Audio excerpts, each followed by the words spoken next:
Exodus chapter 3. Now Moses was tending the flock of Jethro, his father-in-law, the priest of Midian. And he led the flock to the far side of the wilderness and came to Horeb, the mountain of God. There the angel of the Lord appeared to him in flames of fire from within a bush. Moses saw that though the bush was on fire, it did not burn up.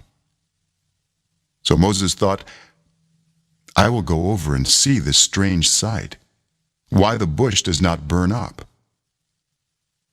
When the Lord saw that he had gone over to look, God called to him from within the bush, Moses, Moses. And Moses said, Here I am. Do not come any closer, God said. Take off your sandals, for the place where you are standing is holy ground. Then he said, I am the God of your father, the God of Abraham, the God of Isaac, and the God of Jacob.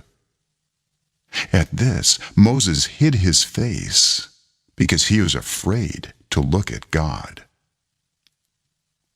The Lord said, I have indeed seen the misery of my people in Egypt. I have heard them crying out because of their slave drivers, and I am concerned about their suffering. So I have come down to rescue them from the hand of the Egyptians, and to bring them up out of that land into a good and spacious land, a land flowing with milk and honey, the home of the Canaanites, Hittites, Amorites, Perizzites, Hivites, and Jebusites. And now the cry of the Israelites has reached me, and I have seen the way the Egyptians are oppressing them. So now go. I am sending you to Pharaoh to bring my people, the Israelites, out of Egypt. But Moses said to God, Who am I that I should go to Pharaoh and bring the Israelites out of Egypt?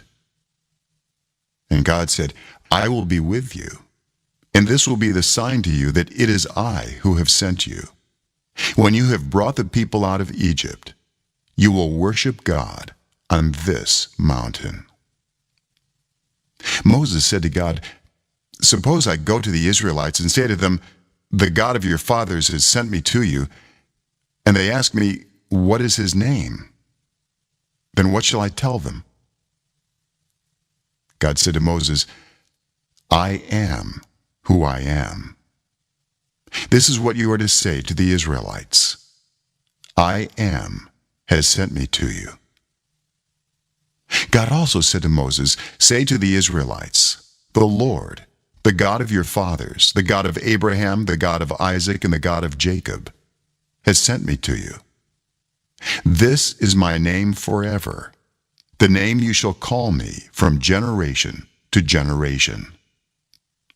Go, assemble the elders of Israel, and say to them, The Lord, the God of your fathers, the God of Abraham, Isaac, and Jacob, appeared to me and said, I have watched over you and have seen what has been done to you in Egypt. And I have promised to bring you up out of your misery in Egypt into the land of the Canaanites, Hittites, Amorites, Perizzites, Hivites, and Jebusites, a land flowing with milk and honey. The elders of Israel will listen to you. Then you and the elders are to go to the king of Egypt and say to him, The Lord, the God of the Hebrews, has met with us. Let us take a 3-day journey into the wilderness to offer sacrifices to the Lord our God. But I know that the king of Egypt will not let you go, unless a mighty hand compels him. So I will stretch out my hand and strike the Egyptians with all the wonders that I will perform among them. After that, he will let you go. And I will make the Egyptians favorably disposed toward this people, so that when you leave, you will not go empty-handed.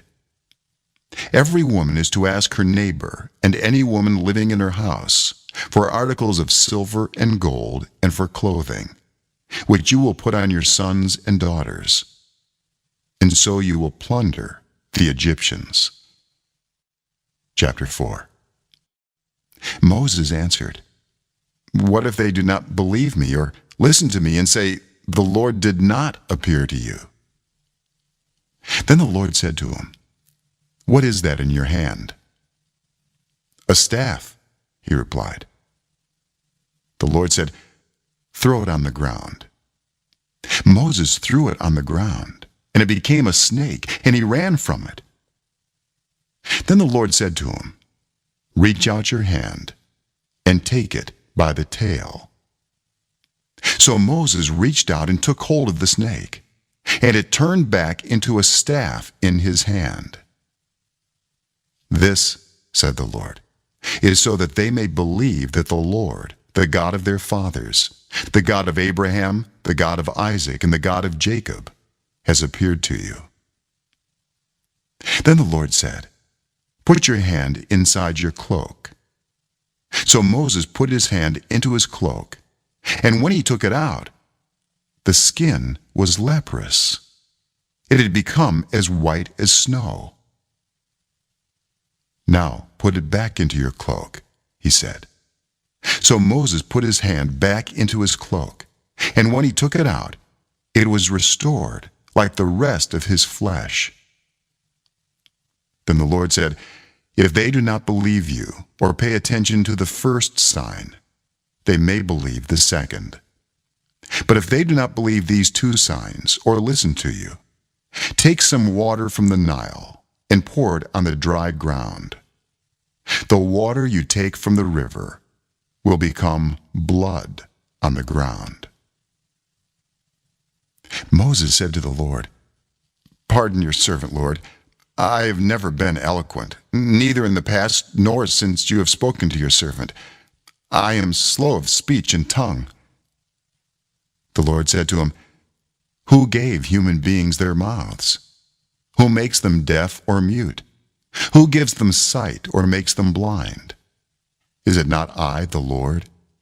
Now go, I will help you speak and will teach you what to say." But Moses said, "Pardon your servant, Lord. Please send someone else." Then the Lord's anger burned against Moses, and he said, "What about your brother Aaron the Levite? I know he can speak well. He is already on his way to meet you, and he will be glad to see you. You shall speak to him and put words in his mouth. I will help both of you speak and will teach you what to do. He will speak to the people for you, and it will be as if he were your mouth, and as if you were God to him. But take this staff in your hand, so you can perform the signs with it." Then Moses went back to Jethro his father-in-law, and said to him, "Let me return to my own people in Egypt, to see if any of them are still alive." Jethro said, "Go, and I wish you well." Now the Lord had said to Moses in Midian, "Go back to Egypt, for all those who wanted to kill you are dead." So Moses took his wife and sons, put them on a donkey, and started back to Egypt. And he took the staff of God in his hand. The Lord said to Moses, "When you return to Egypt, see that you perform before Pharaoh all the wonders I have given you the power to do. But I will harden his heart, so that he will not let the people go. Then say to Pharaoh, 'This is what the Lord says. Israel is my firstborn son. And I told you, let my son go so he may worship me. But you refused to let him go. So I will kill your firstborn son.'" At a lodging place on the way, the Lord met Moses and was about to kill him. But Zipporah took a flint knife, cut off her son's foreskin, and touched Moses' feet with it. "Surely you are a bridegroom of blood to me," she said. So the Lord let him alone. At that time she said, "bridegroom of blood," referring to circumcision. The Lord said to Aaron, "Go into the wilderness to meet Moses." So he met Moses at the mountain of God and kissed him. Then Moses told Aaron everything the Lord had sent him to say, and also about all the signs he had commanded him to perform. Moses and Aaron brought together all the elders of the Israelites, and Aaron told them everything the Lord had said to Moses. He also performed the signs before the people, and they believed. And when they heard that the Lord was concerned about them and had seen their misery, they bowed down and worshipped.